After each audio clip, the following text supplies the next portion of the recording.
L'équinoxialité vise à mettre fin à certains désordres propres à la socialité. Et mettre fin à un certain désordre, c'est déterminer ce qu'est l'ordre, ce qu'est la norme. Et quand cette norme est elle-même brouillée, comment procéder? Donc, pour pouvoir réparer les choses, pour pouvoir les restaurer, il faut déterminer ce qu'elles étaient structurellement conçues pour être. Quel était leur déterminisme originel, leur définition originelle.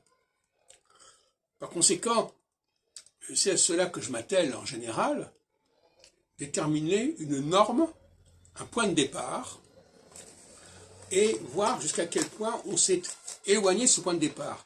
C'est-à-dire correspond à ce qu'on appelait l'individuation.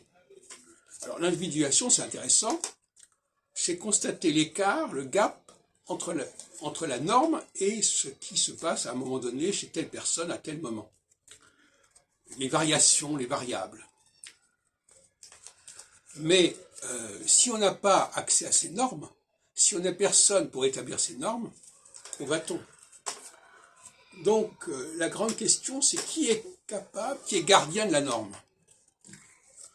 Et pour moi, les Juifs ont une vocation, une mission à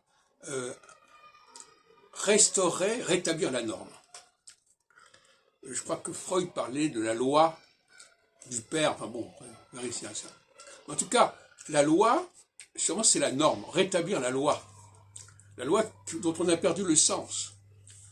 Et justement, là, récemment, j'ai parlé à propos de l'hébreu, justement.